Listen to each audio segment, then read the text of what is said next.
We have the one and only Devin Bernardo.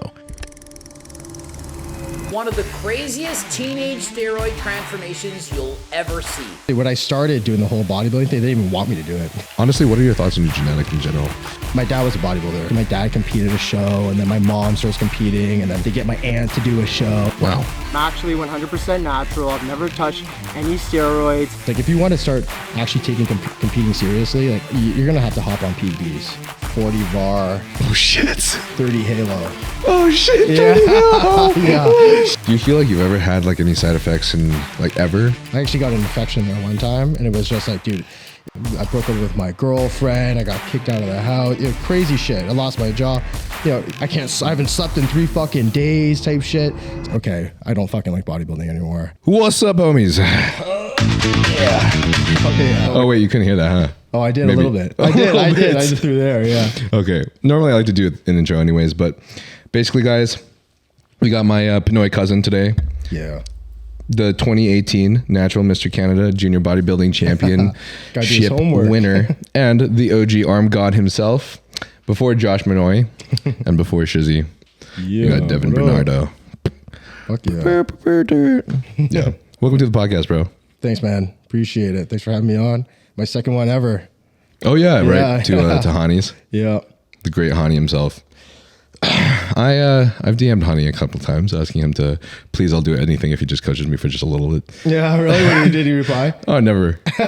The guy's everywhere, man. It's probably hard to get a hold of him. I know. I just remember seeing him at the Young LA event that we went to, Yeah. and I just remember staring at him. And he's just like, did "Who the fuck did is?" you say anything to him there? We said hey. I think that's it. Yeah, that probably would have was been just like like, your hi. best chance to try to get into his ear. No, You just exactly. gotta show him the physique. He might work with you. Yeah, I couldn't, bro. Yeah. I couldn't. Yeah. I was dying. Yeah. Yeah, I just stared at him awkwardly, and he's like, "Who the fuck? Who the fuck is Fuck this guy creep staring guy?" at me for? Jeez. How was working with him, man, by the way? Sorry? How was working with him, by the way? Oh, Because you guys sick, have worked man. together for like forever, right? Yeah, man. He's dude, he's honestly one of the smartest fucking dudes when it comes to like not even just bodybuilding, like supplements, just like literally everything. Like just general smarts. He's one of those guys where like you come to him with any question, like just basically anything, he has an answer. And it's a good fucking answer too. You know, you could come up to him with, you know, business, relationships, anything like that, and he's good, man. So he's a Wow. good guy to work with. Relationships yeah, too. Yeah, he's super smart, man. Just dad. He's one of those like just well-versed guys. He's just like, some people are just born to be like a boss.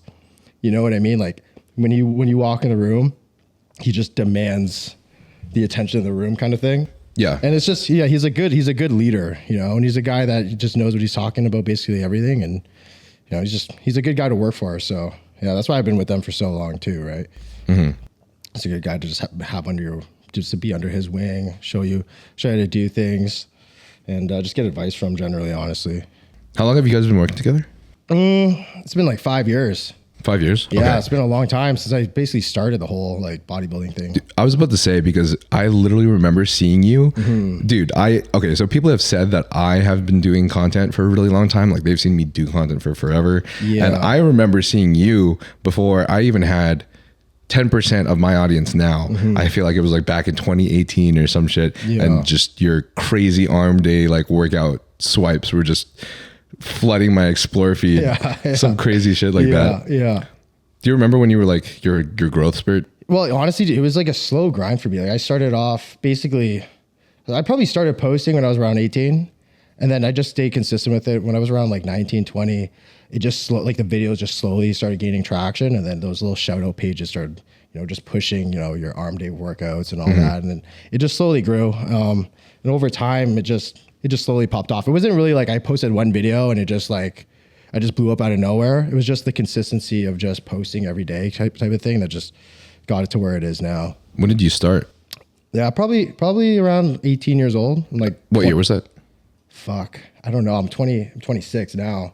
So like eight-ish years. Okay. So Maybe 2016, 2015, 16? Asian math. Asian. Math is only Asian. Yeah, probably 2015, 2016 around there. I started. Okay. Yeah, I just started. Yeah, honestly, I was like, I just got to a point where it was like, I was out of high school, and I was like, fuck, man, like I don't want to do a whole university thing. Right. And I think a lot of people come to that crossroad where you're like, your only interest is like working out, dieting, and all that. So then you got to just basically figure out a way how you're gonna make money and actually like support yourself doing something you like. And it just seemed to me like the whole social media route was the only way to actually do that. It's either that or you become like a pro bodybuilder, top 5 in the Olympia type shit, right? So I realized, I'm like, man, I got to get over this whole like I can't post on social media shit, and just start posting on there basically every day and try to make something out of it that way. If I don't want to, end up becoming like a nurse, you know what I mean? Yeah.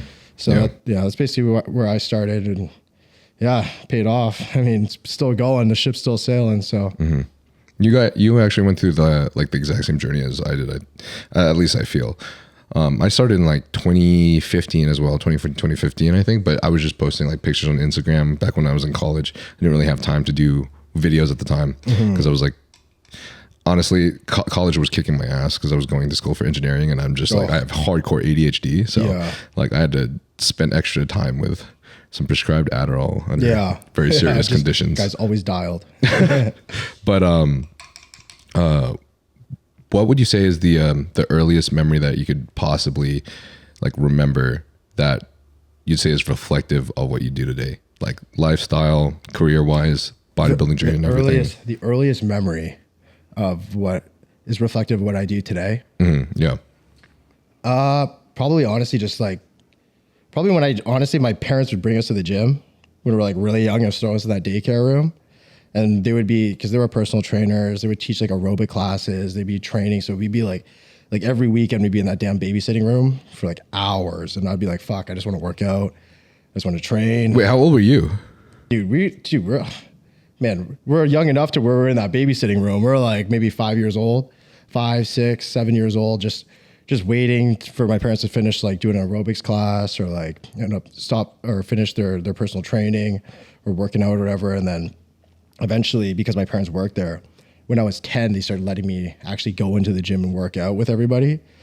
So once I started working out, you said when you were like 5, you were like looking at the gym and you're like, fuck, I want to be there too. Yeah, well, because you're in the babysitting room, right? And you're just like, you're looking out the window, everybody's working out, and you just get interested at a young age. You see your parents into it. They're teaching aerobic classes and personal training everybody, and you're like, fuck, I just want to be out there, instead of being in the babysitting room. So my parents talked to the owners of the gym, and they said, once I turn 10, then they'll let me actually work out in the actual gym part. That is so sick. Yeah. So I started working out basically when I was 10. My parents they gave me like a really basic full body workout to do, like basically every week. So I basically would just do that while they're like teaching their classes or whatever. And that's kind of how I just got into the swing of things with like working out and training. That's basically where I learned how to like just work out my whole body basically. It was just through those weekends where they'd be like doing an aerobics class. I would do my full body workout and get it in that way. And then eventually I just started doing individual body parts, and then turned into like a whole bodybuilding thing eventually. Did you say that your parents were both bodybuilders on Hany's podcast? Yeah. Well, my mom did one show. Basically, my dad was always a bodybuilder. Also, can you move the mic just slightly closer? Yeah, right here? Yeah, that should be better. Yeah, right there? Yeah. Sweet. Yeah. All right. Yeah, my dad was a bodybuilder, so he always competed. He was a personal trainer. He had a full ass job though too. He just kind of did it as like a side hobby, and then my mom wanted to do a show eventually too, so she did one as well. So you grow up around that shit. You see it because it is such like a taboo sport, right? It's like, how do you get into it? So when you're around it when you're really young, like I'd be like, me and my brothers would be really young going to see my dad compete at a show, and then my mom starts competing, and then they get my aunt to do a show, and then eventually you're just like, you get interested into it, right? And then on top of that, you're in the gym like every weekend, like seeing everybody train in the babysitting room. So eventually you just naturally you want to see what it's like to actually just work out and train. And then obviously if you have half decent genetics and you start growing pretty quick, right, you get addicted to it pretty fast, right? Yeah. So that's basically what happened to me. I mean, you start hitting weights, your arms grow, your back starts growing, you see results quick, and you're like, fuck. It's kind of like a drug, right? Yeah. Do you feel like how did your parents engage with you? Like the fact that they were in bodybuilding, I feel like would have this kind of sort of energy as parents that kind of like led you into like that bodybuilding path. And clearly that's shown in how they like went, they took you to the daycare, and they were in the gym themselves, doing aerobics classes. And then probably, I would assume your dad was like lifting here or there too. Yeah. Right? So what years did your dad compete and did your mom compete? Was this like before you were? This is so my mom competed when I was like real young. I was like, shit, maybe like 12 years old. My dad did his last show when I was like maybe like, I don't even know, probably like 13, 14 years old maybe. Wow. Yeah, he did 11 shows. Damn. 11, 12 shows, and he wasn't like trying to become like Mr. Olympia or whatever, but they're actively like doing the whole bodybuilding thing like 24/7. You're just kind of around it, and obviously you just see that, and it's not like they didn't push it on us or anything like that. It was just being around it, right? Just naturally you just get interested in it, right? Right. You just see like guys like getting fucking huge, and you're like, holy shit, like what I mean? Like that's your idea of what it's like to be a man now, is just like getting huge. So naturally you just want to get huge now. So that's kind of what happened to me. Just being in that environment, I think. We've always done sports. It's not like they fed us like bodybuilders 24/7 or like eat your meal. We kind of just ate like shit, to be honest with you. Looking back, I'm like, oh my God, like we would go out for dinner like every night almost, getting like Taco Bell, whatever, just a bunch of bullshit. And we weren't eating like bodybuilders or anything like that. It was just naturally like seeing everybody training and competing. Eventually, like me on my own, I just wanted to just start eating cleaner and just start to eat more like a bodybuilder, just so that I could like, catch up to the physiques that I saw around me growing up. Taco Bell is highly anabolic though. No, those Crunchwrap Supremes. Oh yeah, the Crunchwraps. The Dorito Locos tacos, bro. The Dorito Loco tacos. The American one doesn't have the Fry Supreme though. Really? Yeah. I don't even know what that is. Yeah. The Fry Supreme? Yeah, it's a Fry Supreme. Is that a Canadian thing? It is a Canadian also, thing. bro, I love how you always say A after like half. Yeah, you notice that? That's crazy. I'm not even throwing it in there. Yeah, don't even overthink about it. I'm so sorry for even mentioning it. What is that? Fried Crunch? No, it's like French fries, but it's. Do you have Nacho Supreme here? Yeah. Yeah, I think it's dressed the same way except it's French fries. It's just it's so good. Yeah, it's good. That's why I like the Canadian one more. Yeah, it's good. Yeah. Do they pour maple syrup on it too? No, I wish. What was your relationship with your parents like? Oh, it was good. Yeah, really good. Basically, they're super supportive with everything I've done. But actually, when I started doing the whole bodybuilding thing, they didn't even want me to do it. they're like, oh fuck, don't go down that road. You know what I mean? Because obviously, like what kind of direction it could lead you into. And they didn't want me to. They wanted me to like, because I was eating like crazy all the time. Like basically, when I started focusing on bodybuilding, I started taking over everything in my life. Actually, at first, like I didn't give a fuck about school. I didn't give a fuck about anything else other than getting my meals in, seeing that scale go up, getting stronger, going to the gym, and they were like, "Holy shit, it's taking over this kid's fucking life right now." Yeah. So that's when my dad said, "You know what? Do a show." He was hoping that if I did a show and I did my first show, it would have like scared me off from the whole bodybuilding thing, going through the whole diet and getting shredded or whatever. Yeah. And that would have been like, okay, I don't fucking like bodybuilding anymore. I'm not going to do it. So he actually wanted me to do the show just to show me what it's actually like to go through the whole bodybuilding scene. And then I did my first show and then won overall, and I fucking loved it even more. I was like, oh shit. I was like, I want to do another one. So yeah, I've been competing ever since then, basically. Yeah. What was it exactly that they felt like maybe they didn't want you to go into bodybuilding for, though? Well, just because they didn't want like it, because it's how bodybuilding is just so consuming, right? Like if you're getting ready for, it's like that's your life right now. They wanted me to focus more on like school, basically. At the time, they wanted me to go to class, study, get a degree, get a job. You try to do all that, and they're trying to bodybuild. It's like. At the time for me, I didn't give a fuck about anything. I'm not studying, I'm going to sleep, I'm getting my meals in. I'm not going to class. I'm just so concerned about like getting bigger and growing muscles that nothing else mattered. So that's why they were trying to steer me away from it and try to actually like scare me off it. And then obviously, as you progress in it, you're going to obviously start doing like steroids and shit too, right?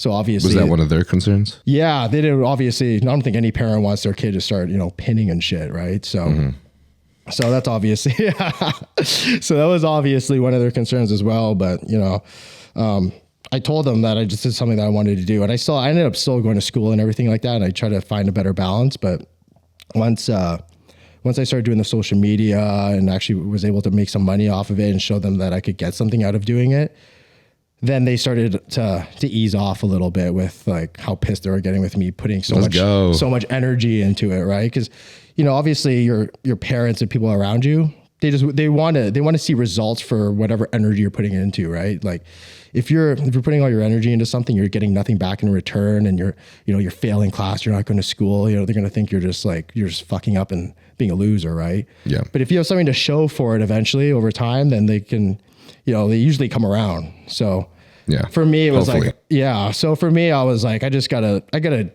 do something so that I can show them that, you know, I'm putting energy into this for a reason. I'm getting something out of it, so that, you know, that like if I'm not doing my school or whatever, or if I end up dropping out, you know, it's not the end of the world, right?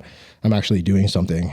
My mom and my dad were always like that stereotypical, you know, super conservative, strict Asian kind of parents, where everything traditionally, you know, like grow up, get straight A's, be in every sport, do all the music, sing, be an Eagle Scout, and either become an engineer, a doctor, or like a lawyer. Yeah. But preferably in the medical field. Yeah. Well, you're like Filipino. every Filipino is like, if they're not a doctor, they're like a nurse. Yeah. Yeah. That was me, bro. They want to be a fucking nurse. Can you imagine me being a nurse? I'm like, are you guys insane? I'm like, you're not the guy you want at the side of your bed, you know, when you're in like critical health. You know, here comes Devin. I wouldn't want to see someone with your arms injecting me with I'm like, I want a different nurse. Shit. So would you say that that's kind of like the way that your parents were as well, though? Like, do you think it was related to like their Filipino heritage, the culture? Was it kind of just like they had these expectations of you following this academic path? Oh yeah, well, because I mean, obviously, because I'm half, so my mom's side wasn't. I don't think there's so much like that, but at the same time, what's your other half? So I'm half English, half Filipino. Okay. Yeah, so my mom's white, my dad's a Filipino. You know, the Filipino sides, it's like I swear all Filipinos, they're the same with the mentality of like go to school, get the degree type shit. Yeah. And it's like very hardcore, and if you don't get it, you're basically like a bum. Type of thing. So yeah, that's my dad too. So it's like basically in their eyes, if I don't get the degree and get the job or whatever, then my grandparents would look at my dad as like, what the fuck, you're letting him fuck up. Yeah. So gotcha. it's like, you know what I mean? It's like everyone's looking at everyone like they're a loser right now. So I think there's like a bunch of pressure basically going around equally on everybody. Goes my dad, me, everyone. You know, if you're trying to do something that's outside of like the mainstream like school route, and I think the only way around that is to actually be able to show them results for what you're doing, right? Like I can make money doing this. I can support myself doing this. If you can show them that, then most of the time I think they're good with it. Yeah, I agree with that. Luckily for me, I've seen like the most beautiful thing happen as of the last year, where my parents never really had support for the other things that I wanted to do that were not aligned with their path and their vision for me, which was obviously really, really frustrating and a huge conflict in my life, because it was hard to get emotionally and, you know, empathetically like connected with my family. But recently my dad has shown some like immense pride that I've never even like imagined to have happen. Yeah. Like there's this one time, like my dad got an award for like this, something that, cause he's like in academics as a professor, and for like speech, he like mentioned his wife, and then he mentioned my son is an influencer. Yeah. Which is crazy to me. Yeah. And he was like all happy about it. And I was like the one that was like cringing at the word influencer in the room. Yeah. And then mom on the other side, like I think that is an example where she's always been, it's like, she's always told me like, if she, like our conversations are primarily around if I'm doing something wrong or if I'm not doing something enough. And I've never really had her say like, I'm proud of you, or like, like you're doing well, keep doing this. But recently she's kind of just shut up. Really? Which to me is progress. Is a huge dub. Yeah. A huge dub. Yeah.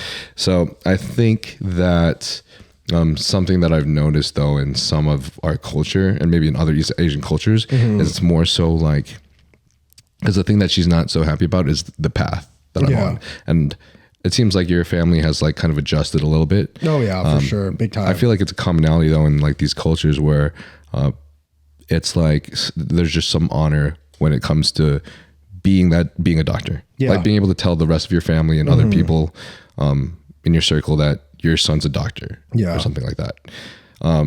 Regardless of like the varying success, even if he's more successful as a bodybuilder, you know, it's almost like just saying a doctor is like, it's like a pride that's thing. all. Yeah. It's a pride thing. My kid's a lawyer, my kid's a doctor.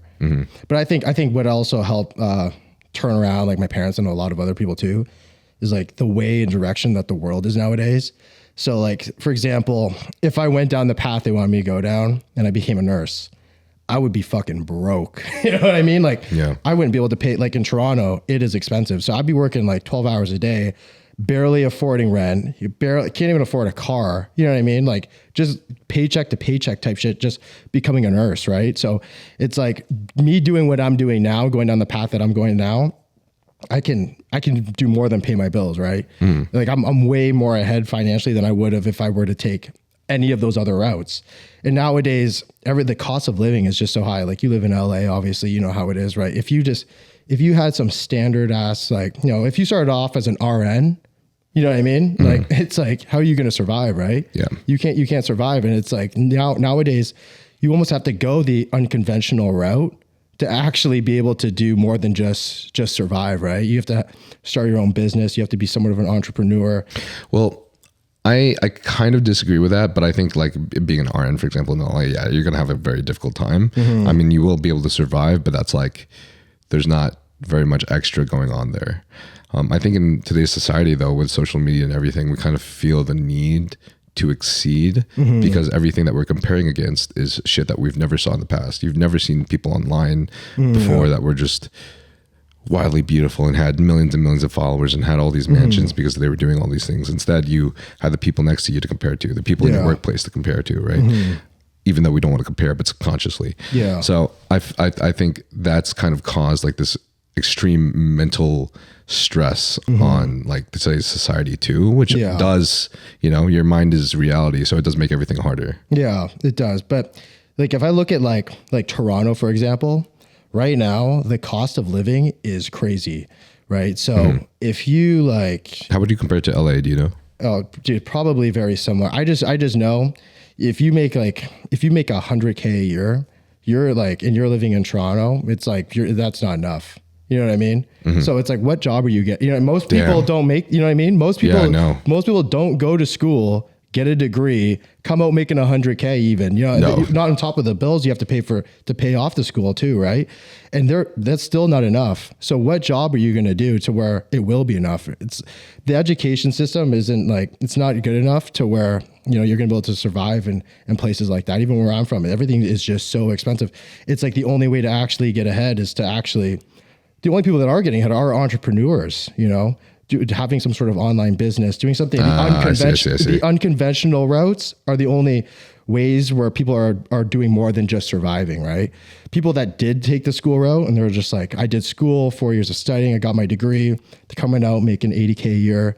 Dude, they're struggling. You know what I mean? Damn. They're struggling. It's like, dude, they can barely, you know, they're budgeting everything to the last dollar and they can't save anything. You can't get ahead in life. You can't forget buying a house, you know, you're just going to forever be in the rent cycle forever. Right. So, and the only people down there that are actually can even like somewhat get ahead are the people that said, fuck to school. You know, I got to do like the way the world's changed right now. The few that are actually successful. Yeah. You know, or those are the people that are getting ahead right now. And I think that's why like my parents and a lot of other parents too are becoming more accepting of like the whole social media route too, of like driving online business and things like that, because they see like, look at this guy went to school and like, he's screwed, you know, he's got all the student debt. He can't afford anything. You know, the only people that are actually making something of themselves now and getting ahead are like people that are doing the unconventional things that were seen as crazy, right? Back years ago. So I think that's why they're starting to come around to it now too. Wow.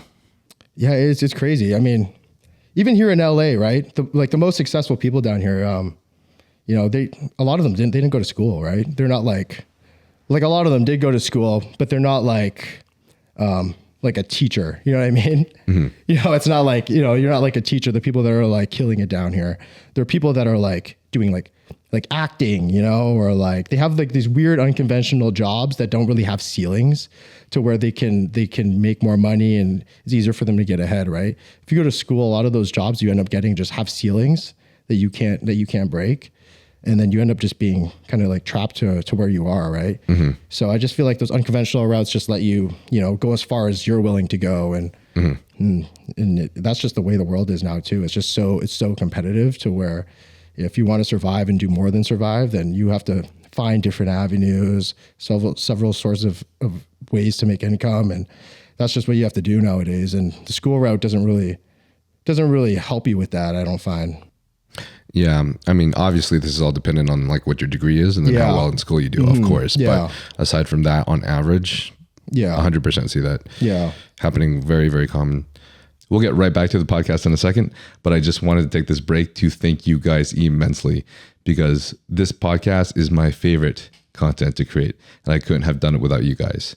Contributing to it will further help its growth and allow us to listen to more amazing guests such as the one you're listening to today. So if you'd like to support the podcast, you can do so by rating us at 5 stars on Apple Podcasts, Spotify, or anywhere you find your podcast, or subscribing to the YouTube channel. And if you would like to help fund the podcast, you can do so by using Nyle for a discount off of Young LA clothing or huge supplements. Thank you guys again so much. We'll be right back to the podcast. What would you say continues to drive you right now? And what do you think drove you in the past before you started doing content? What drove me in the past, honestly, was like exactly what I just said. Like for me, it was like, if I ended up becoming a nurse, dude, I'm dead. You know what I mean? Like I died, you know what I mean? Like there's like, you get to see the way your life's going to go. You can kind of like predict like, okay, I would become a nurse, kind of move up a little bit. Right. I'll never be able to save enough money. By the time I have enough money to retire, I'm like 70 old shit. You know what I mean? Yeah. Am I even going to want to travel the world then? I might as well just die now, bro. What a shit life. You know what I mean? Horrible. Just so like, you know what I mean? Apologizing to all the nurses out there. No, not talking shit on anyone, but for me, thing is like I don't have a genuine passion for nursing or anything like that. No, exactly. So I was going to say that too. If you genuinely have us. a passion for the whole healthcare scene, that's your genuine passion. Then you enjoy going to work every day. You love it, right? For me, it's like if you don't love doing what you're doing every day and you're going to work, oh my god, I got to wake up tomorrow. You feel like a slave to it. Then it's just a miserable life to live, right? Right. There's no upsides. Yeah, you're not making crazy money. You hate your job. You just look forward to the weekend. You can't save money. By the time you retire at 65, that you know what I mean? Like that. That wasn't for me. So I was like, I would either start making money doing something I like doing, and I have to do it, or I might as well just die here. You know what I mean? Facts. Like, it's like you live or exist, right? So you have to make that decision. The earlier you make that decision too, the better, right? Because it's early. It's like especially with fitness, you don't want to be that 50-year-old guy that just looks back and like total regret, like fuck, I should have done this, should have done that, right? If you're 18 years old, you're having those thoughts, just take the risk then.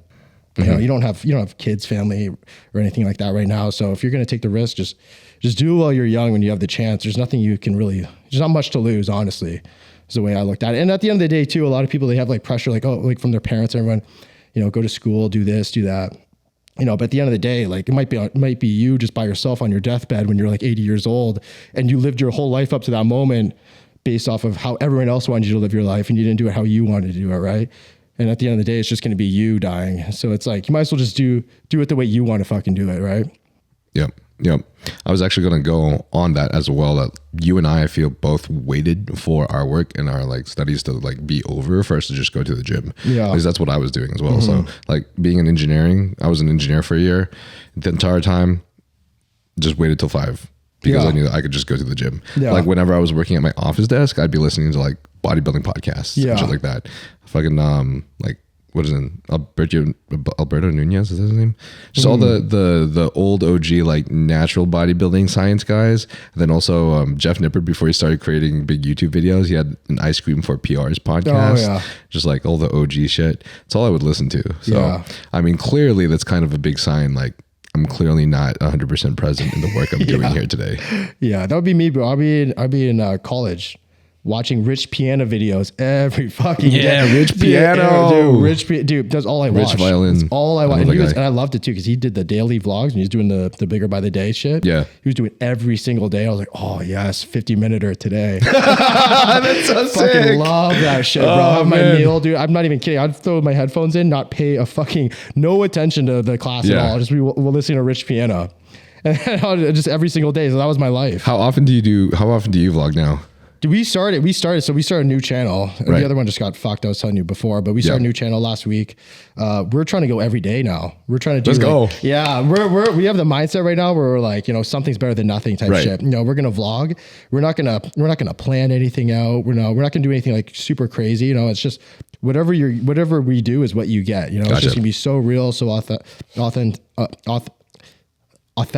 Yep. Authentic, and whatever we do is what you get. So every single day we're aiming for that. Nice. The random day, if we can't get it up because we're traveling or whatever, there's nothing you can really do. But every day right now, yeah. So some vlogs, they're long. Some of them are going to be like 40, 50 minutes long. Other days we really don't do that much. It's just like a fucking eat, go to the gym type shit, and it's just be a 10-minute vlog. But When's your next prep? honestly, I might just take the year off. Bulk, get big. Yeah, just get big, man. Get I'm fucking on your huge. wave right now.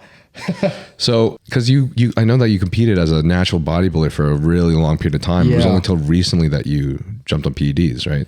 Yeah, Steroids. 2 years ago I did. So I did my first like 4 shows completely natural, and then I was like, I might as well just fucking hop on gear. Like if you're gonna actually start taking competing seriously, then you got to do what you got to do, right? Like just hop on, right? And yeah, that's what I did a couple of years ago. Yeah, it's just like it was February 10th, 2020 is when I hopped on. So, how do you feel like your journey was as a natural bodybuilder compared to your journey jumping on PEDs?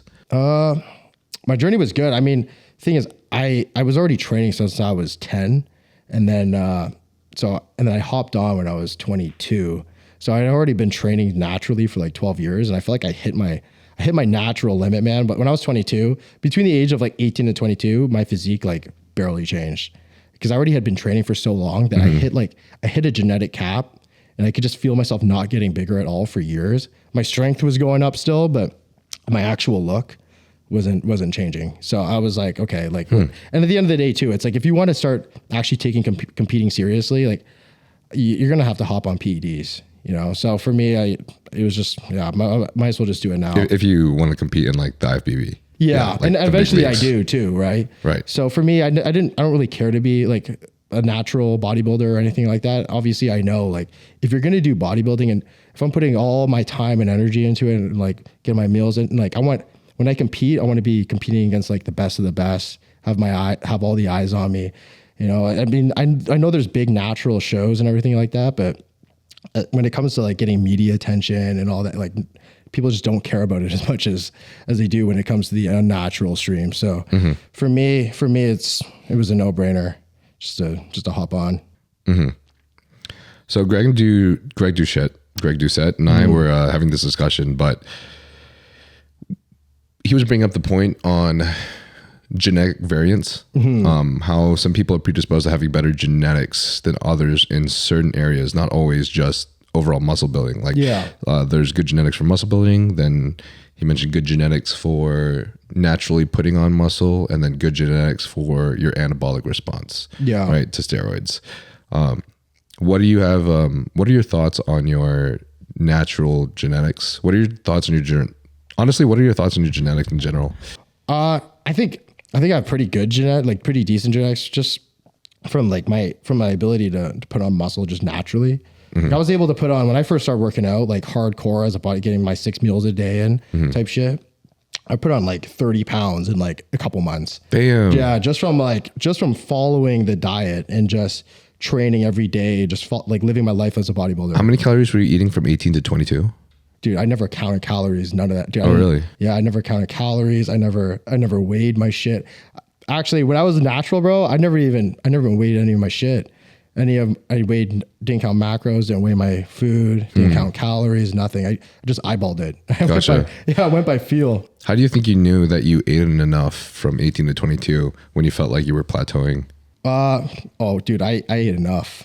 Yeah. I was, dude. I was one of those guys. I took the bulk too far. Oh, yeah. I took the. gotcha. I was stuck in like a perma bulk, bro. I was like, yeah, I was getting way too fluffy. I have seen you in your bulking phases, and you look pretty fucking big. Yeah. So I see that. But yeah, especially when I was like, for me, yeah, in my mind back then, I was like, okay, like it's better to eat too much than not enough if you're trying to put on muscle. Especially if you're natty, man. It's like if you're natty at the time, it's like what do you do, right? It's like there's nothing else to do. Yeah, it's like I'm just gonna try to eat more food. I mean, honestly, same thing with PEDs, but but with PEDs, you're like, maybe I can just up this a little bit, you know? Right. It's the whole like Vigor Steve loves to talk about this a lot too. Everybody does, but clearly, like, you know, the less PEDs allow you to grow more on less training and less food, but it also allows you to do more training and more food to grow even more. Yeah. So you felt like you had some pretty good genetics naturally to put on mass, especially when you were like shoveling in the food. Yeah. How do you feel like that changed when you jumped on gear? Honestly, my mindset's changed. It's just that now I'm really conscious of what I'm eating. And actually I am more conscious of how much I'm eating because my body responds to shit food like way worse now. Even if I drink or something, you know, just being on PEDs, everything is exasperated. Like, you know, if I drink some alcohol, I get drunk faster. If I eat a bunch of shitty food, I get way more bloated than I would if I was natural. So now I'm actually more conscious of what I'm putting into my body just because I have like a more exaggerated response to whatever I'm putting in. But do you think this is just from growing older or? Maybe it could be, but I think, dude, as soon as I started hopping on, I just noticed like every response to everything I was doing was just more exaggerated. Like what? If I ate really clean, my body would show results faster. And then if I ate like shit, like I would start getting really bloated and just all the bad side effects of eating really bad would just be exacerbated and come out a lot faster if I was on PEDs than if I was natural. If I was natural, I could eat shittier food and I wouldn't hold as much water from it. Yeah. Right. You know what I mean? If you're on a huge blast and you're eating McDonald's every day and shit, it's like, bro, you'll be a water buffalo. Yeah. You're a water buffalo. You just hold that water and just blow up like crazy. Right. So now I'm really conscious of what I'm eating. And also too, the health side of things too. It's like, you're already doing PEDs and I'm trying to keep my blood work good. I want to keep everything stable. So I watch what I eat for sure and what I put in my body, make sure I take the right supplementation, watch my cholesterol. So yeah, I'm a lot more health conscious. It kind of forces you in that when you hop on gear, really forces you to be more health conscious because you obviously want to mitigate any side effects that you could possibly get from taking shit. What kind of supplements do you take? Right now, so I take my multivitamin, my fish oils. I take, oh my God, off by heart right now. I can't remember, but dude, I started getting really paranoid about my cholesterol for some reason. Yeah. After seeing all the heart attacks and all that shit, dude. I mean, it's the best thing to be paranoid about when it comes to steroids. Yeah. Honestly. I mean, everything is, you should monitor, but what did I take? I think berberine. I take a lot of shit, man. Berberine for your blood glucose? My blood glucose. I heard it's also good for your cholesterol as well. Oh, I take red yeast rice. I don't know if you've heard of that one. Yeah. So red yeast, do you take that with CoQ10? Yeah, I take CoQ10. Yeah. So red yeast rice is definitely, that's like an OG one. I know that from my understanding, it's not as effective now as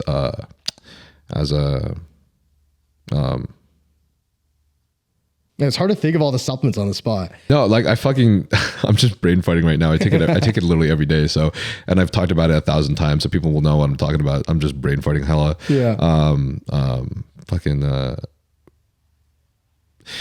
I take astragalus root for your kidneys, and then citrus bergamot. Oh, I take citrus bergamot as well. Yeah. So I take all three. If I see it has any benefit to cholesterol, I'm taking it. Yeah. I'm like, fuck it. Are you on ezetimibe? No.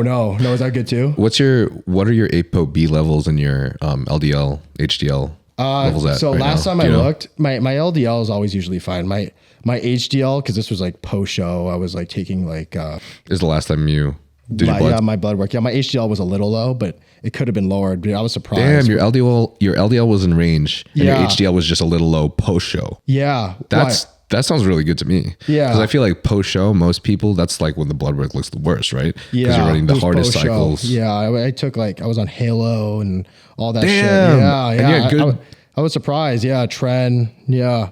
Halo and Tren, and you Yeah. had good cholesterol. Yeah, well, I mean, Ratios. I get scared when my HDL Respectively. gets low. My LDL has always been in range. It's Always under 100? It's always been in range. I got it high one time when I took Anadrol. That's what it was.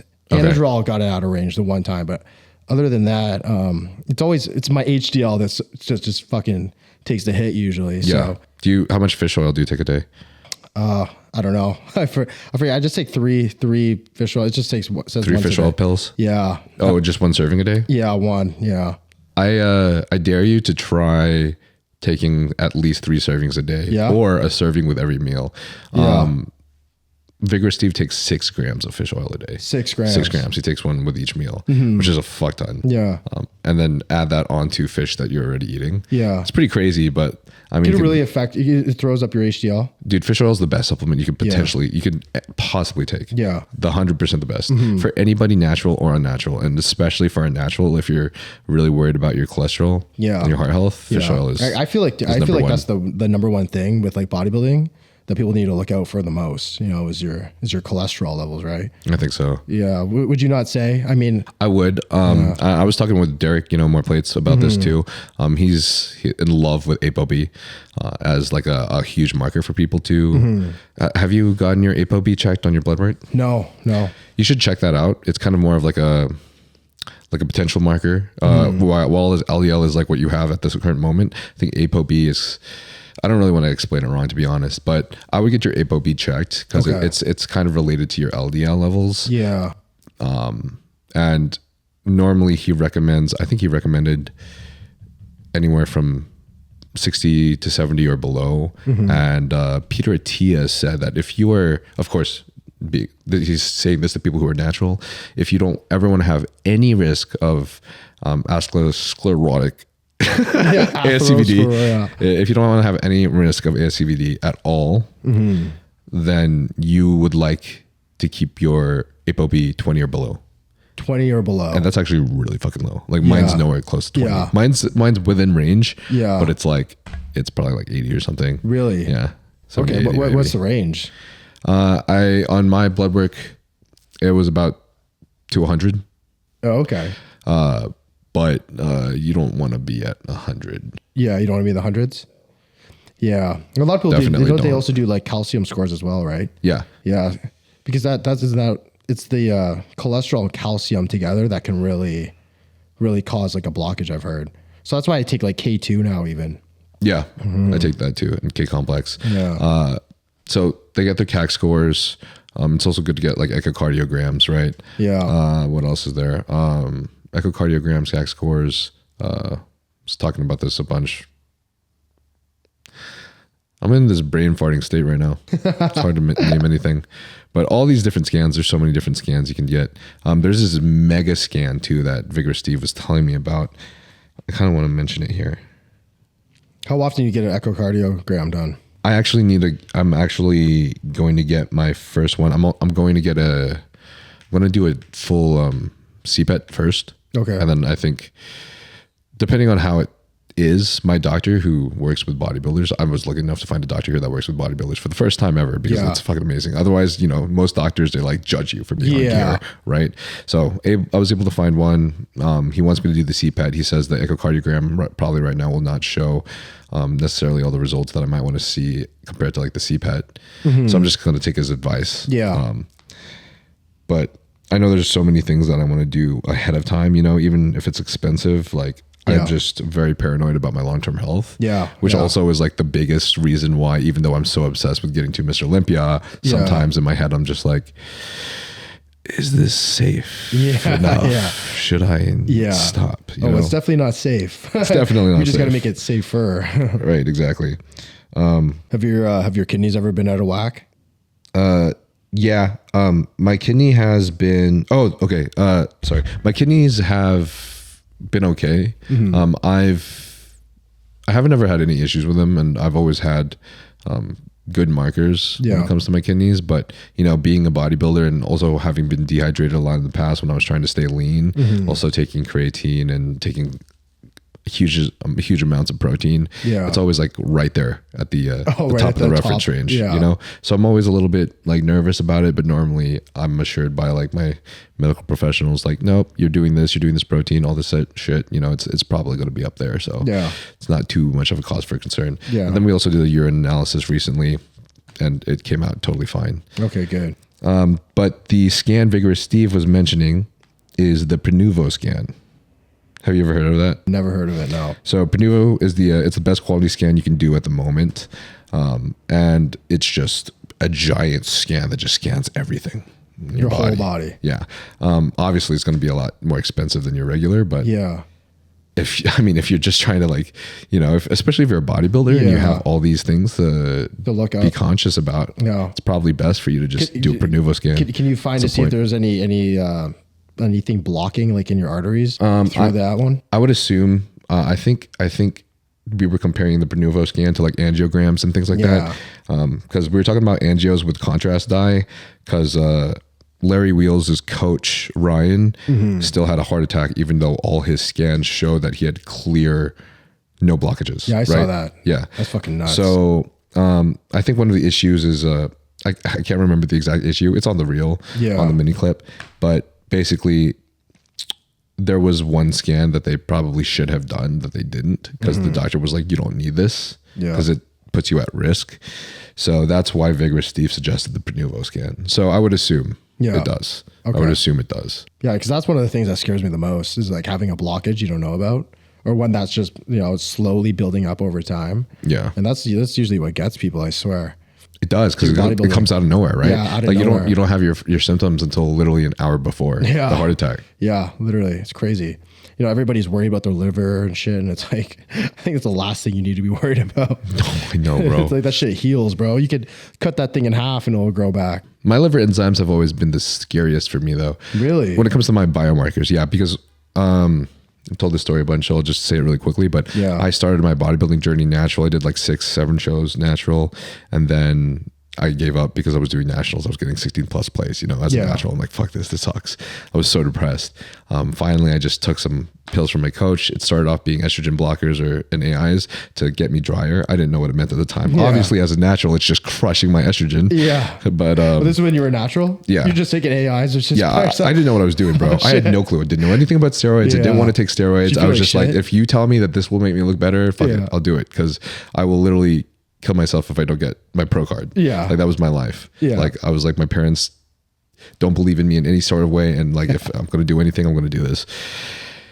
Stupid mindset, but that's the mindset of the youth, right? It's very easy to think that. So, a lot of people will jump on PEDs, but probably crush my cholesterol, just ruin my bone mass, just all these sort of like issues, Yeah. and definitely fucked up my liver because I started taking things that I didn't realize was halotestin at one Really? point. Yeah, and then I won my pro card on Winnie and halotestin. No test or anything. No test. Just orals. I never took tests Jesus. until a year after. Wow. So basically, I took those orals, came off. I looked savage, awesome.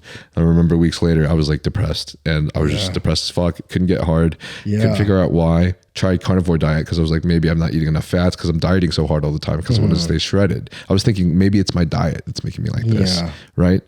Well, didn't fucking help, obviously. Then I was like, okay, there's this thing called HCG. Got some HCG. I think it was UGL. Tried it. Didn't really help. That didn't work I think either. it I'm helped a little surprised. bit temporarily, Yeah. but then when it came off, I was kind of depressed again and I wasn't really getting hard on. Really? So it really didn't help that much. I don't know if it was just the HCG I was taking Yeah. or maybe I had run orals for way too long straight. How long were you on them? Definitely over a year. You were on them for a year straight? I wasn't like, there was like cycles. So Oh, like there okay. was breaks, but this was like what, 2019, 2018. So I don't really, Yeah. it's kind of hard for me to like tell you Yeah, the exact, it gets unless I look blurry. into my notes and like see everything I wrote down in Yeah. my notes right now. And that's just orals, no. Yeah, it was just nothing else. orals. Oh, wow. So basically,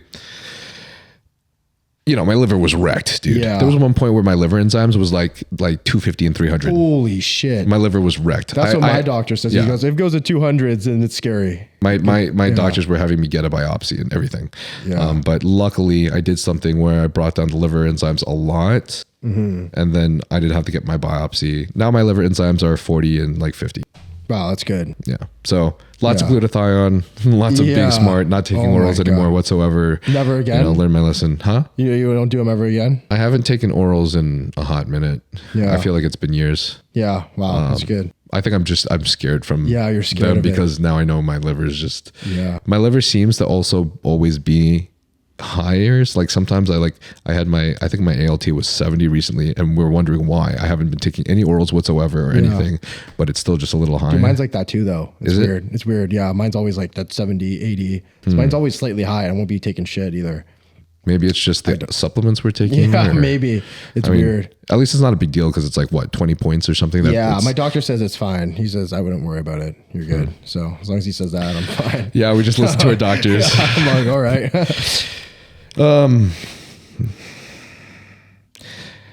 How do you feel like your genetics were with enhanced bodybuilding though?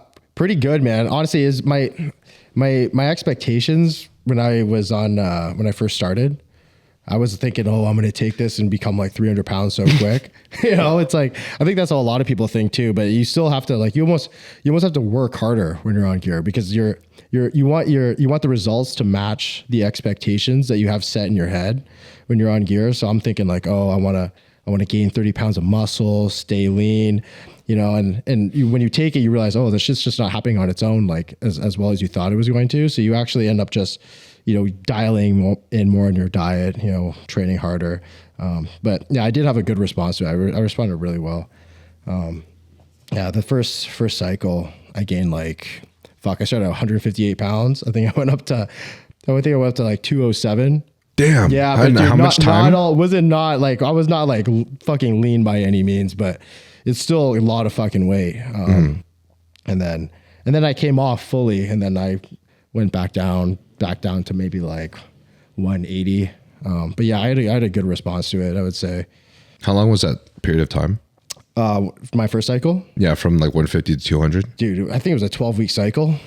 12 week. Yeah, I started off at like Shit, 300 50 pounds in 12 weeks. Yeah, I started off. Oh, shit. I started off at like 200 milligrams of test cypionate.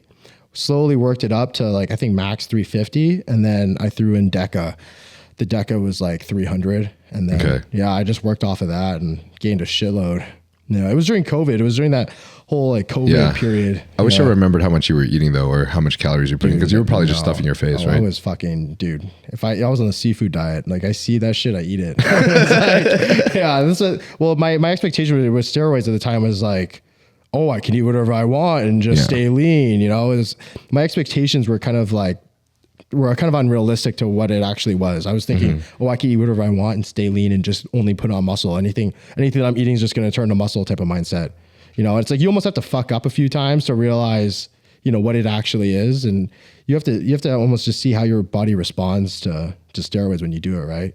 So now I know it's not like I could just eat whatever I want and, you know, just only get bigger. Like that's for me personally. Some people do go on steroids and they can just honestly eat like shit and eat whatever they want and just put on muscle and just stay lean. But for me, it's not the case. Like I actually have to like watch what I'm eating. Yeah. You know, if I Mr. Sullick. Yeah, I have to feel it out, right? Like guys like Larry Wheels, right?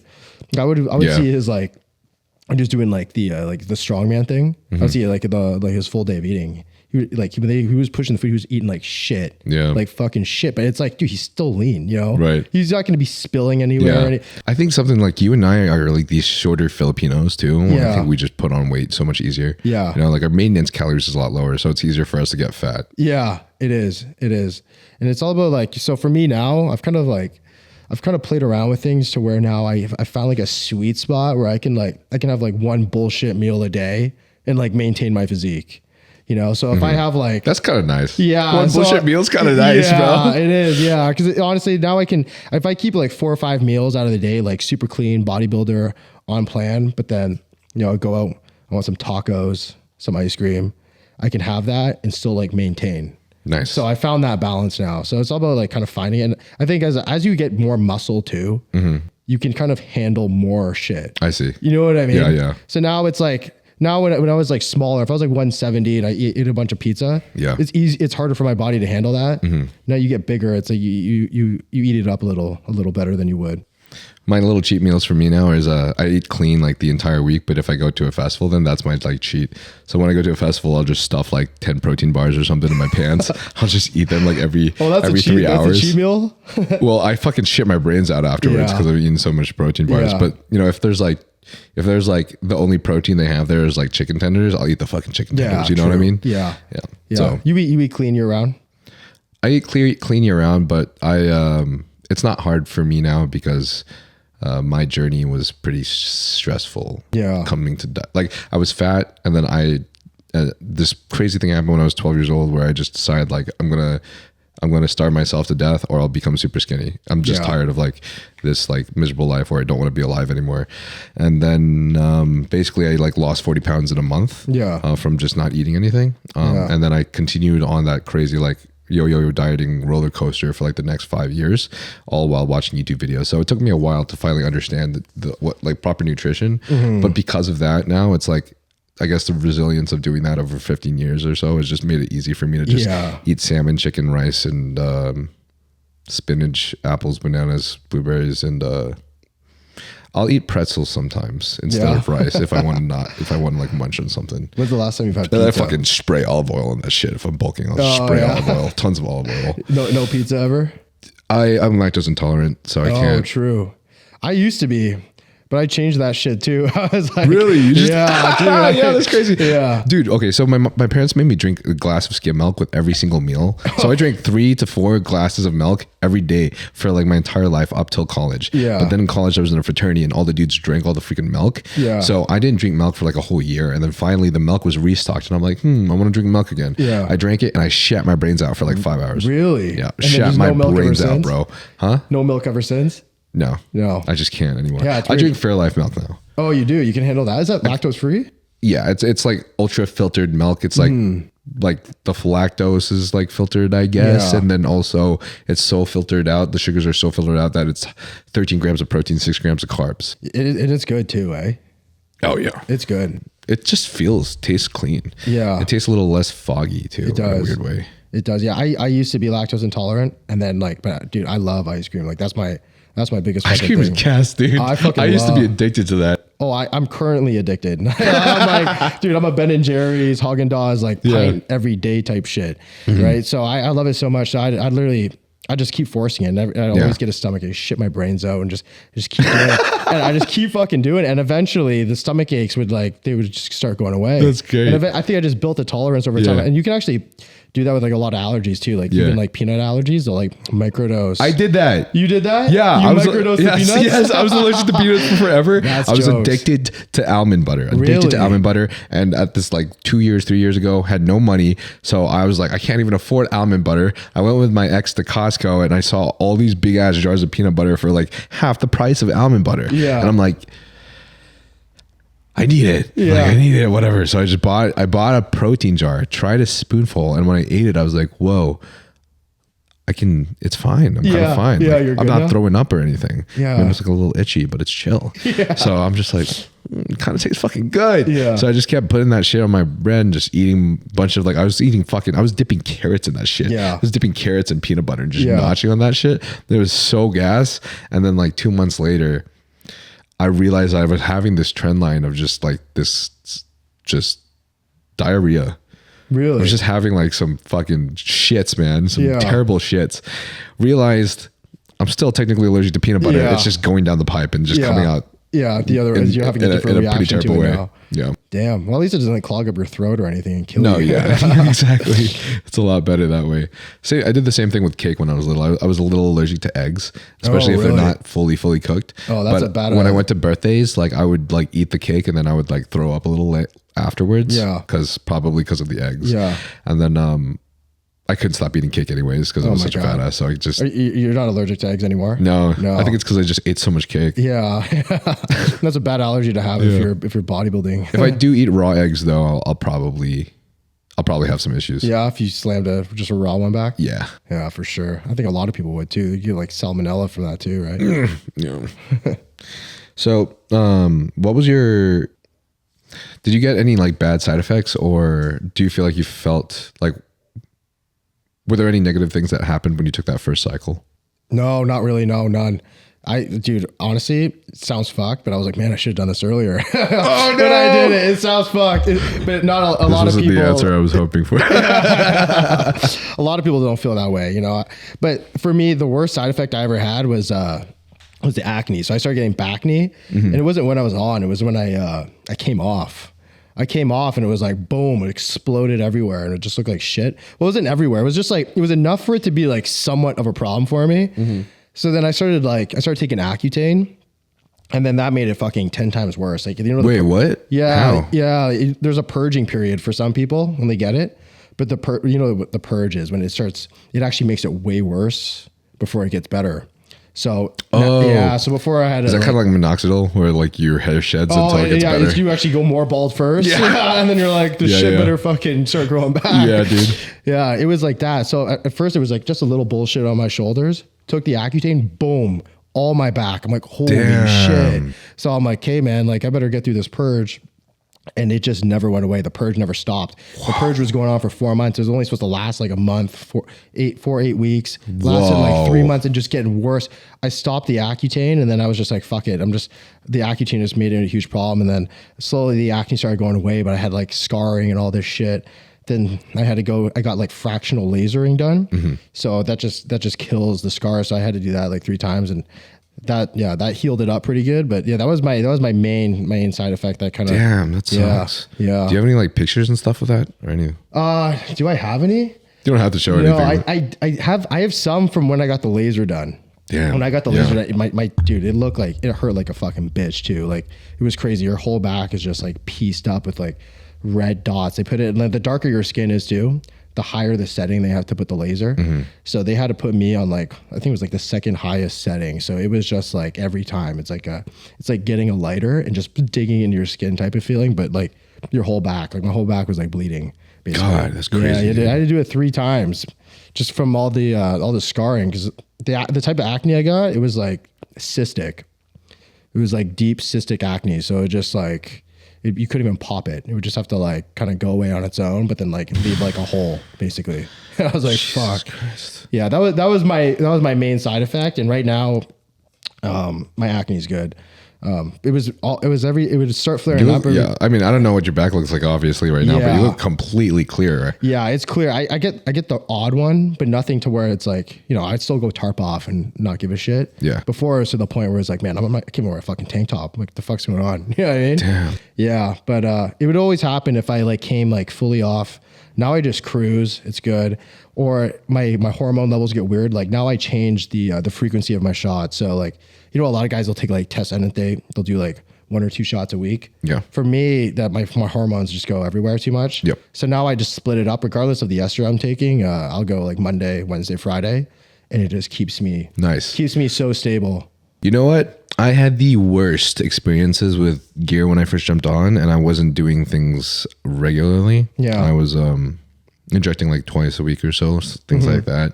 Had every time my hormones fluctuated, I had crazy side effects. Yeah. Like luckily I wasn't the worst with acne, though I did get some acne, but it was more like mental side effects. I felt like I was going insane. Really? Like anxiety, depression, like thinking weird things that weren't normally the same kind of thought process I would have. I was feeling very irritable and aggressive. I would kind of like snap at my ex at the time. Really? It was just really bad when it was going on. For me personally, now I inject every day, and I've always injected every day for like the last couple of years, every single day. You use like a Prope or? No matter what ester I'm on, just like you, I will inject every single day. Yeah. I just jumped on NPP recently, which is, so that's nice because like, you know, NPP is a short ester anyways, but everything I'm on other than that is still a long ester just because I found out for me personally, I feel no issues. Like anytime all my things level out, things saturate and my hormones like just level out, bro, I feel fucking great. Yeah. I just feel normal, like a normal human being. So I just, if I can like have hormone, you know, if I can have level hormones, I will. Yeah. Yeah. That's like, the same even way if I'm injecting every day. Yeah. The 2 times a week for me is just, dude, it's crazy for me. You know, I don't get any mood changes. It's just my skin. You know, I'm like, oh my God. Yeah, so I just 3 times a week for me is good. I don't know if I could pin every day. Do you use like an insulin syringe or like a legit? Yeah, I was using an insulin syringe for some time, but I switched depending on how much liquid I have to put. If I'm doing a bigger cycle, like say I was doing something if I do something for prep where it's like I have to do more than a milliliter a day or something like that, especially because Primo and like the stuff that I'm taking are like all 100 milligram per milliliter vials. So it's like I got to take a lot. Then I'll do like a 25 gauge 1 inch, but otherwise I can usually handle like a 1 inch, like 28 gauge or it just depends. It depends on how much liquid is going on going in each time. I've been big on the insulins. The insulins are nice. If you're doing like a cruise, especially like there's literally no point in doing anything else. It's just so easy, man. Honestly, especially if you're pitting a lot too. I find it's better for like, I don't get any pip or like post pain injection or anything like that when I use the insulin, especially if I'm doing my quads, I'm only using the insulin. Will you throw a 1 incher into your leg? I have a couple times just so I could see my quad look a little bigger. That's scary shit. I don't have the balls to do that. It's scary. Oh, you did it yourself too? Oh yeah. For sure. It's like, dude, I feel like I'm like about to do some self-harm, like fucking just staring at your leg with that shit. That's I know, crazy, bro. Like, I know, it's scary. you have to like scream. I feel like I need to first. I feel like I'm getting over an obstacle or something. Yeah, you know, like blare some dark shit. Chief Keef. Doing it. I like the little pump you get from it afterwards though. Do you? I don't know. I've only done the insulin. I feel good off that. Well, I had like so I have this sweep at the very bottom of my quads. Like, you know, like Joe Statics has like this savage sweep in the middle of his quad. So the whole thing's this fucking hemisphere. Whereas like my quads are like, I have like the sweep is like at the bottom above my knee. Yeah. So it's nice for any shorts I'm wearing. But if I'm like showing my whole quad, I'm like, it looks kind of blocky. Yeah. I don't like how it doesn't have the shape. So I tried like pinning right in the middle of my quad. Yeah. And like it definitely curved out my quads a little bit. Yeah, really? Yeah. I think it was just. Is it like a temporary? Yeah. I'd say like if I stopped for like a week or more, it would probably just go away. Yeah. But I mean, while it was there, it kind of looked kind of nice. Yeah. Do you ever do the glute? The glute? Yeah. Always. Glute, yeah. I hate the glute. Really? I hate it. Yeah. Every other time I do it, dude, it's like a fucking welt coming out of my ass. Oh my God, Yeah, dude. What? every other time, dude. Do you do the venture glute or somewhere else? I just do like, you know, that fat piece of meat here? On the side? Yeah. Yeah. I just that's throw the venture. it. Yeah. I throw it there. Okay. And every other time it's like turns into like an issue for me. I actually got an infection there one time and it was just like, dude, it, like usually it'll get inflamed. Yeah. And it'll go back down and it's whatever. This time it got inflamed and it just turned into a full blown fucking infection, just filled with pus.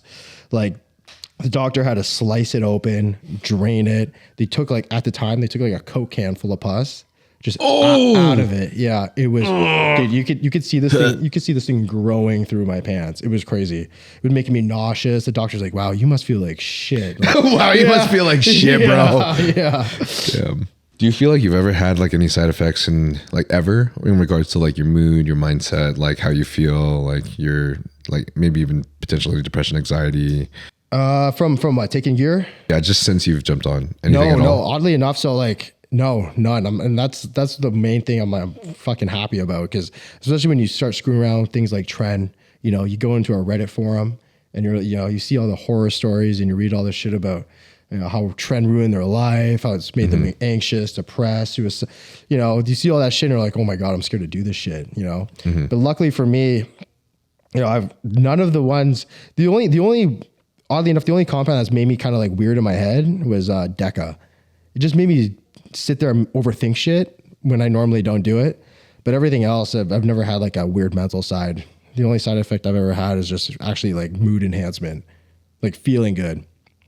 Either feel better or I get groggy. What makes you groggy? Like a Deca, like MPP, D-ball, you know, all the bulking ones. The bulking ones that seem to make me hold water, get me like groggy, slow me down. Interesting. Like, yeah, doing daily shit, I'm just like, oh, it's just like a pain in the ass. But like for me, when I find I do some like a Tren, Mastron, Primo, like those are the ones I like. Like they enhance my mood. DHTs. Yeah, the GHTs, bro. Yeah. I'm like, I don't know what it is. Gets you up a little bit. Yeah, it does. Yeah, it does. And luckily, my hair is good too. It doesn't fall out. Your hair is good too. Damn. Yeah, my hair doesn't fall out. Shit, Yeah, what? so I'm like, you know Give me what? those Filipino genetics, bro. The I fuck? think it's the Asian shit. You got good hair too, right? No, bro. I take minoxidil and finasteride. Whoa, really? I had the thickest hair as a kid. Now I Yeah. don't. But the thing is, it runs in my family because I think both sides of the family have super thick hair, but they all went balding. Really? Yeah. So my dad, like, he had super, super thick hair, and then 27, like mid-20s, he started like balding a little bit. Now he has a receding and bald spot at the back. Oh, wow. So I guess it runs in me. Did you notice anything happening to you before you started taking finasteride and all that?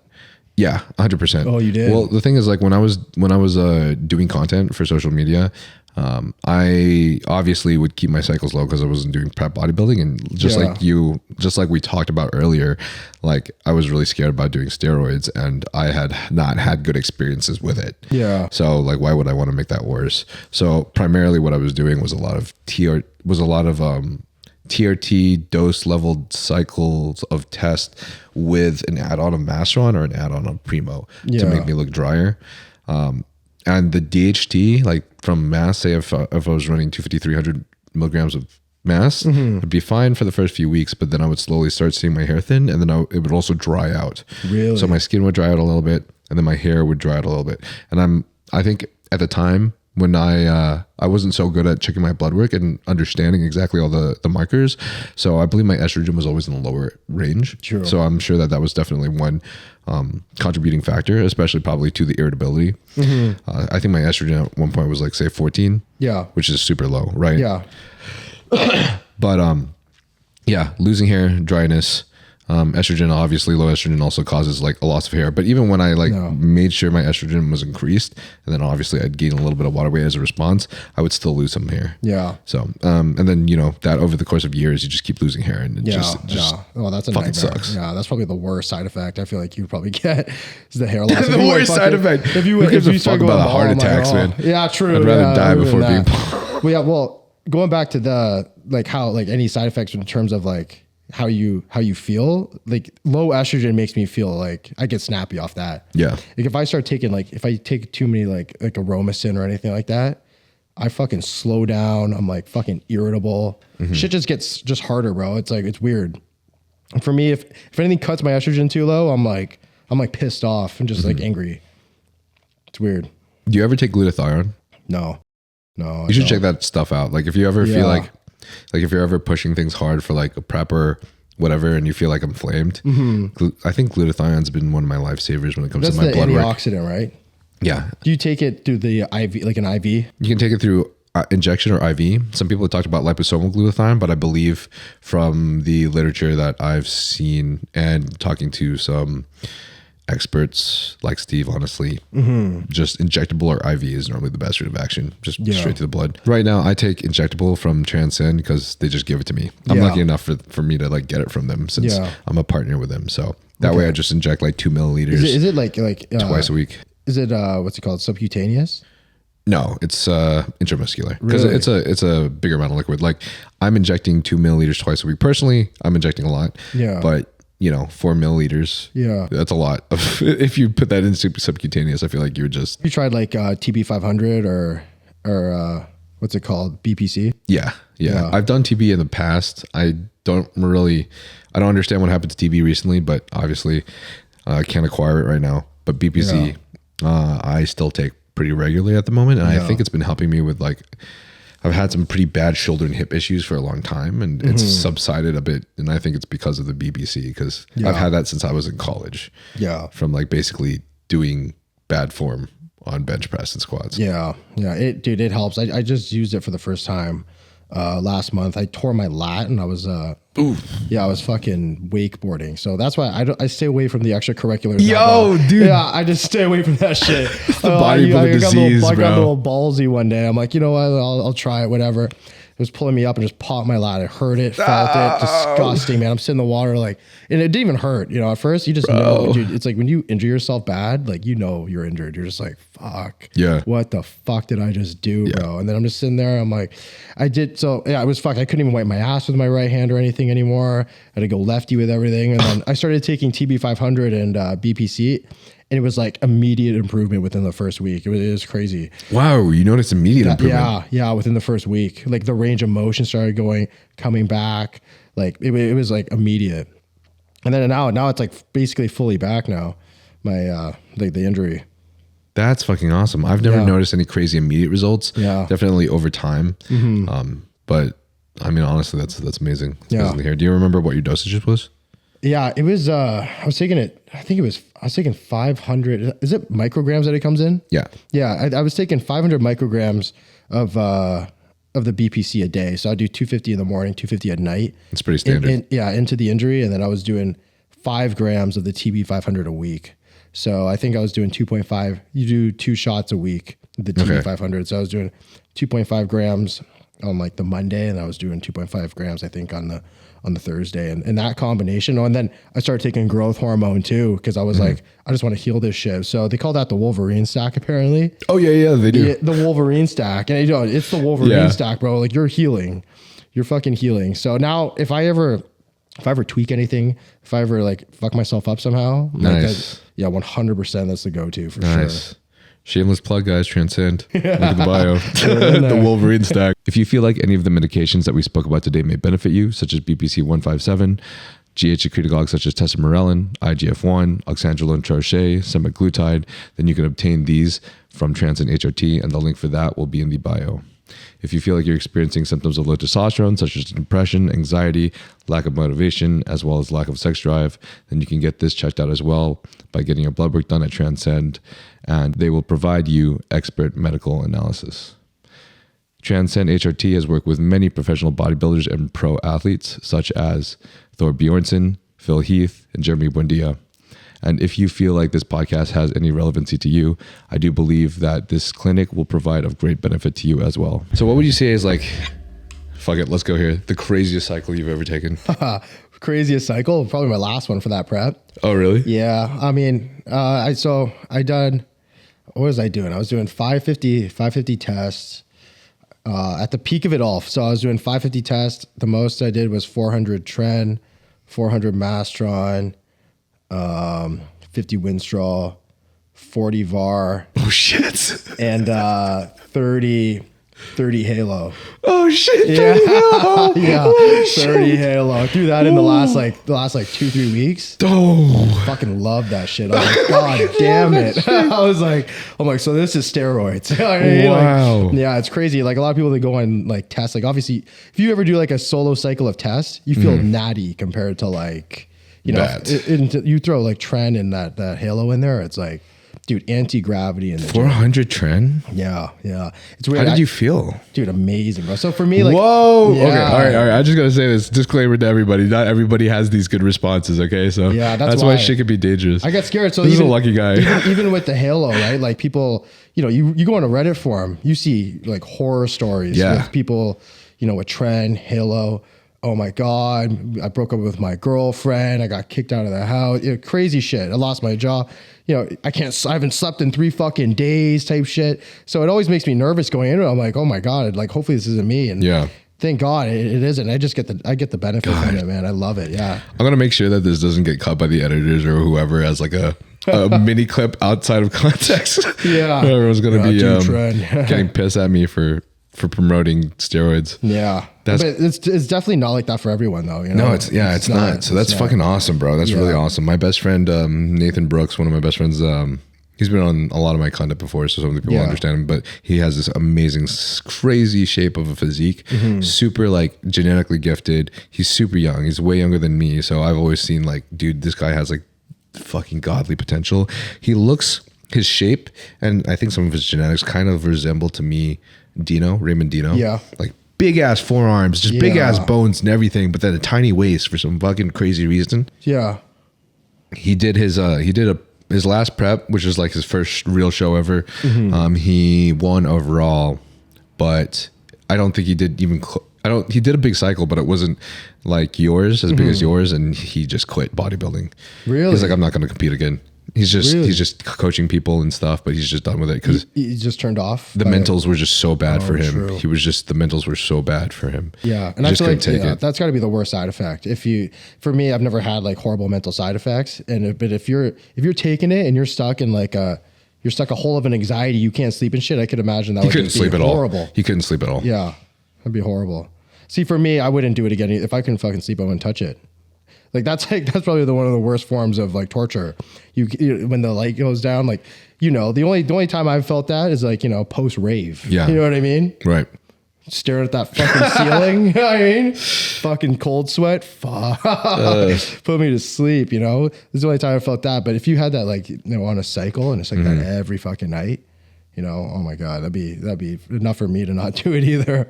So you would say that you have pretty good response then to anabolics, you say? I mean, I haven't, like, I don't know if I push the needle more with the trend, maybe I'd start getting that shit. But as of right now, I haven't hit like a limit to where I've had any negative side effects from it so far. So what about in terms of just gaining mass?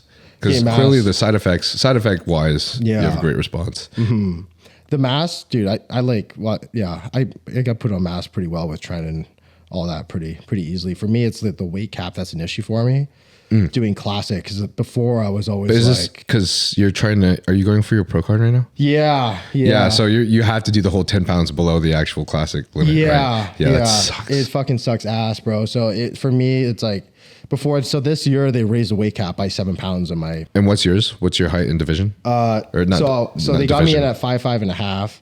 Okay. So it was like, I think my weight cap before this year, it was I had to be under 170. 170 max, which is so fucking light for me.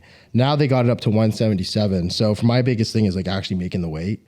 So I haven't been able to like actually just been like, okay, I'm going to put on like a shitload of size and like bulk, because I'm not gonna be able to make the weight. But now they brought it up by 7 pounds. I have a little more of a bigger window to where I can actually grow. But yeah, I've been able to put on like size, and you know, it's just me like actually just putting effort into focusing on like actually growing. I see. Yeah. Are you more of like a volume guy? Do you do higher reps, lower reps? What does your scheme kind of look like? Dude, I've been all over the place. Like I go through phases, you know. It's like I'll go through phases where I'm like just dialed in, want to get strong as fuck. It just keeps the training fun. So sometimes it's like, you know, I want to go for a PR, I'll go for the PR. You know, it's good for content. It keeps it fun in the gym for me too. Keeps it interesting. It keeps you like has you chase different goals too. It's not like the same thing all the time. And then other times, you know, I switch it up to just going for crazy pump. I'll just go higher rep, keep the volume high, and it's just good to like switch it up. I feel like just to keep the body guessing. Do you try to track a progressive overload?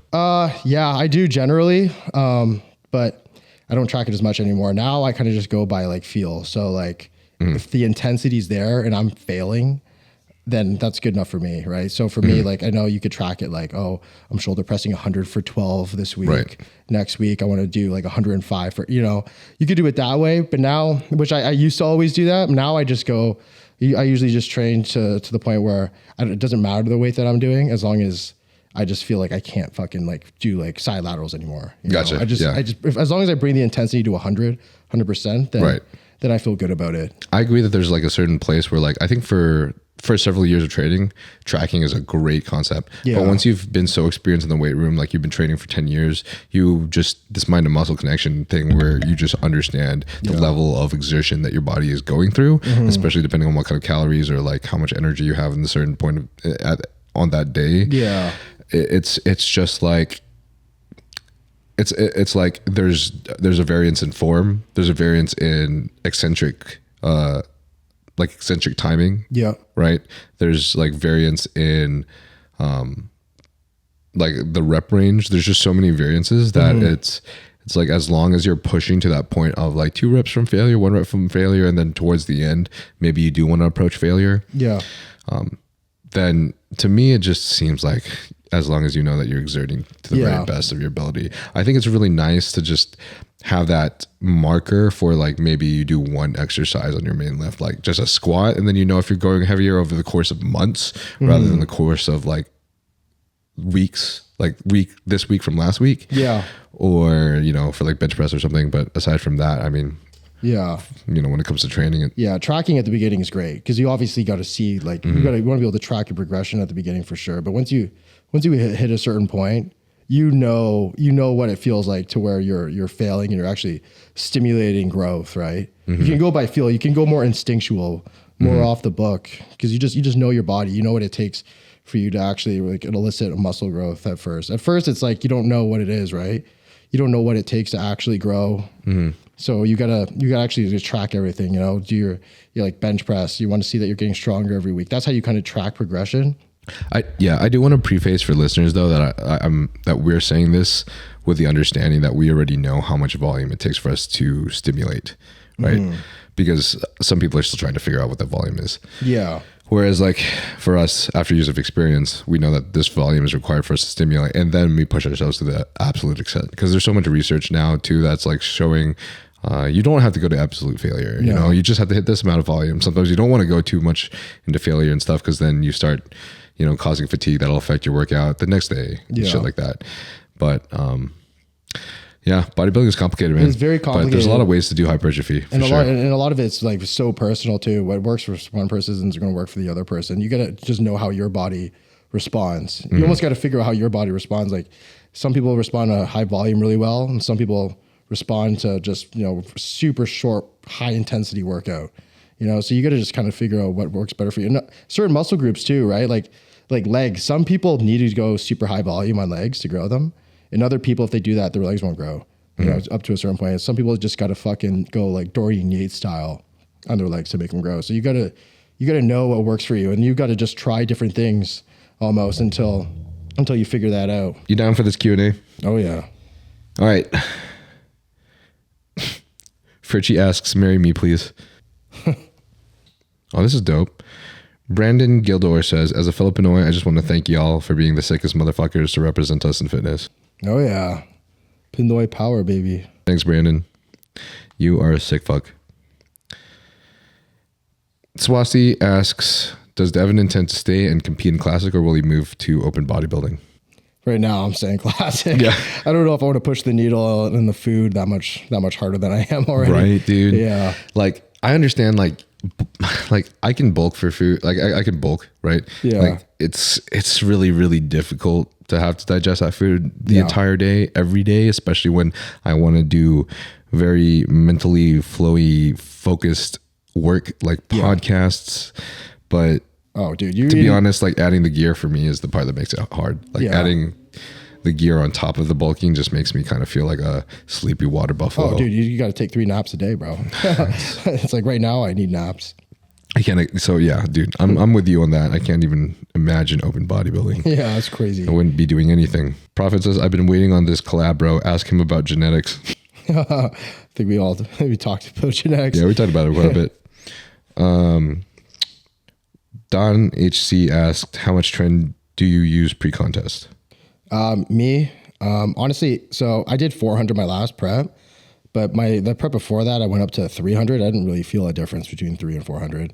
So like a lot of these drugs too, I feel like the benefit like stops at a certain point. Yeah. You know what I mean? It's like, there's a certain, you know what I mean? Like people will go, oh, I need 100 milligrams of Anavar. I'm like, what the fuck? You know what I mean? Like, bro, I feel like a god off like 30. You know what I mean? Like I won't go over 40.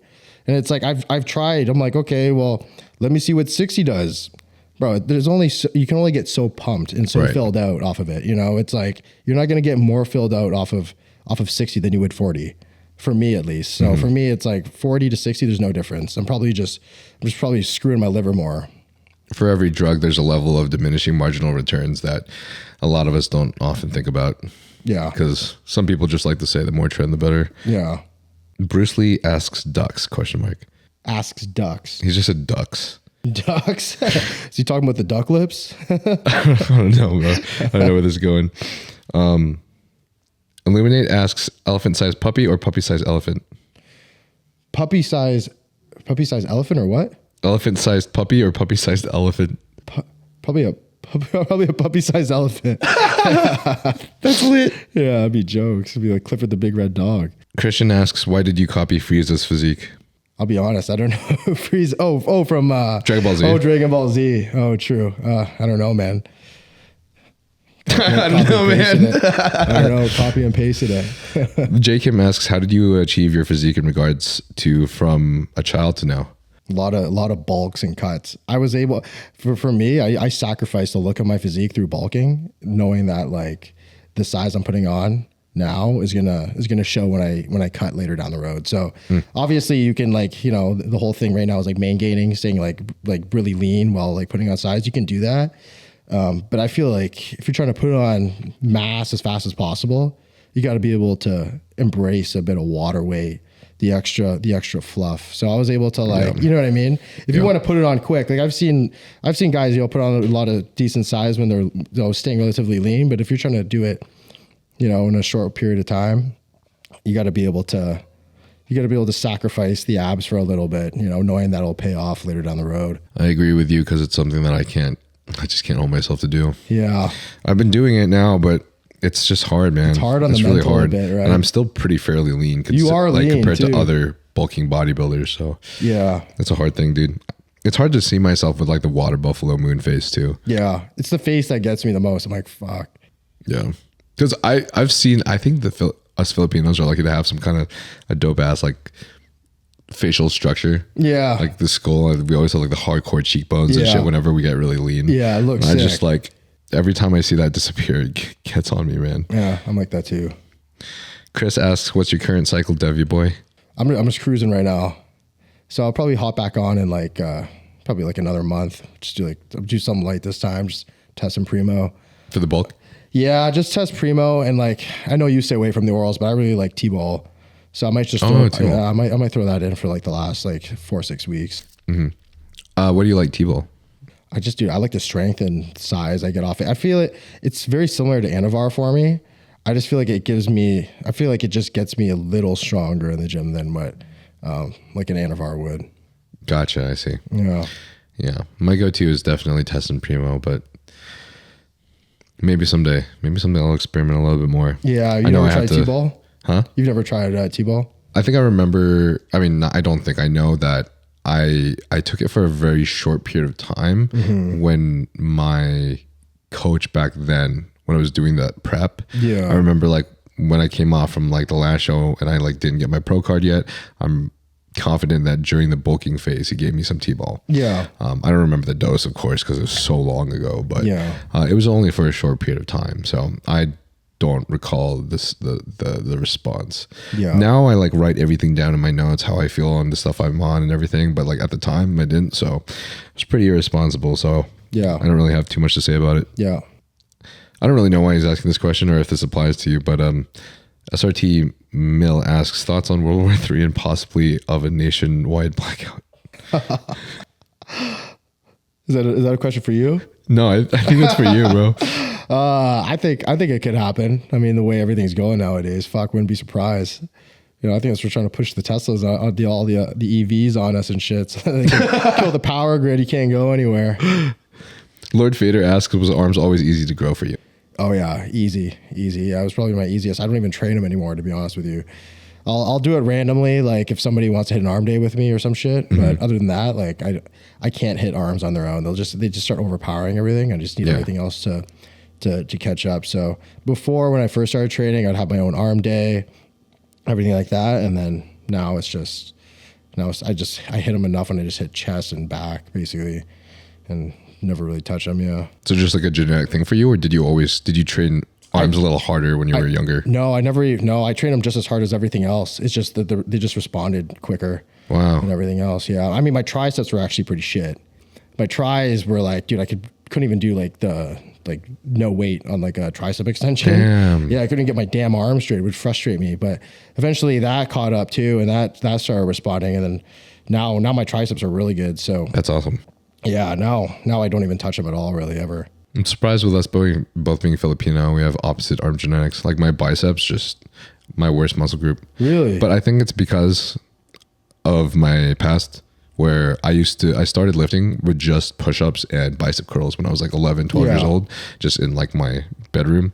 So since I was doing curls for so long, my biceps were always bigger than the rest of my body. Really? And when I got older and I didn't like that, I just super compensated by hitting everything else, and I never hit bicep curls ever again for like fucking years. Yeah. I only started doing bicep curls again like 2 years ago. Really? So I think that's probably why. It's like the size continued to grow with the back exercises, but the strength wasn't there because I never directly did the motion of doing a bicep curl underweight. Yeah. Yeah. I mean, I'll still throw curls in there just to keep the strength. You know what I mean? Just it's more of like a strength thing. Like I remember like Hany would talk about it with like Phil Heath.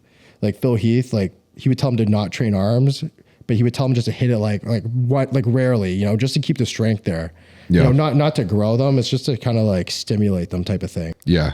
Even if it's just like super low reps, as long as it's under the load, like a load that you're used to. Yeah. Because it's good just to have like stronger arms. It helps with your other lifts too, right? Mm-hmm. I agree with that. Dude, my bicep curl is so embarrassing. All right. I got one last question I ask everybody at the end of every podcast. But if you were to die tomorrow and you had one message you could send out to the entire world, what would it be? Oh my God. Last message. Oh my God, hopefully my plane doesn't go down tonight. This is my last message. Shit. What would my last message be? Just love everybody, baby. Just love everybody. There we go. Yeah. Just keep it political. Love everybody. Yeah, that's a good message, right? Yeah, that's perfect, bro. You agree? Yeah, absolutely perfect. Thanks for coming on the podcast, bro. Oh, thanks, dude. Appreciate that was it. epic. Thank you. Where can everybody find you? Instagram, Devin Bernardo. I just started my Snap. You want to follow me on there? It's Dev Bernardo, and the new YouTube channel. So the old one was Devin Bernardo. Now the new one is just Dev Bernardo. So you guys can follow me there as well. Dev Bernardo. Yeah. Nice. Yeah. Dude, the Snapchat game is so hard, bro. It's tough, eh? Yeah. It's different. Did you start on there? I gave up. Yeah, did you? I gave up, man. Did you? Yeah. I was trying so hard. It's a different animal, right? It's so different, bro. Yeah, it's confusing. I don't have the time of my day to just take pictures of everything I'm doing. Dude, it's crazy. Plus, I don't think my life is as exciting as some of these other guys. Yeah. Mostly just working on like podcasts. Well, and yeah, editing I just take photos lifting. of random bullshit. It's kind of like I kind of vlog on there, but it's like it's different than the vlogs that we do on the YouTube channel. Mm-hmm. You know, like today, I just take random photos of where I'm going and just what I'm eating. Sometimes people just want to see like what you're eating throughout the day, even as well. So it's kind of what I've been doing. You know what Tristan told me yesterday was to get this like little camera rig. If you look up a phone like camera small rig on like Amazon, they have some rigs where you can connect your camera with your phone. So then you can just click record on your phone and click record on your camera and record the same thing. Oh shit, true. Yeah. So that is pretty fucking cool. I'm trying to find one of those. Yeah. When did you start your Snap? I started like a year ago. Yeah, always had a personal Snap page and then started like the public Snap page a year ago and then got validated. And then I just tried so hard to post it. I think I got like 5,000 subscribers and I'm like, I can't do this anymore. Yeah. Just gave up. Yeah. It's a tougher platform. Yeah. Now, I mean, I just do Snap for fun. Like I don't post 80 pictures a day or 80. Yeah, like I post maybe like one or two a day now. Yeah. Just because it's just generally what I want to do. Yeah. That's the tough part, right? It's like, I think they want like a minimum of like 50 posts or some shit. Per day. Yeah. That's crazy. Yeah. All right. That's it, guys. Love you guys. If you want to support us, the best way to support the podcast is the best help. Man, dude, I am fucking flustered right now. It's the white rabbit. Give me 1 second. All right, guys. The best way to support the podcast and best non-cost way is to rate us 5 stars on Apple Podcasts, Spotify, or anywhere you find your podcasts, and also subscribe to the YouTube channel and click that bell button because it helps us fucking hella. And then also, Young Only Code Nyle, and do you have any? Oh, you're with Vaquish now, right? Yeah. VQ.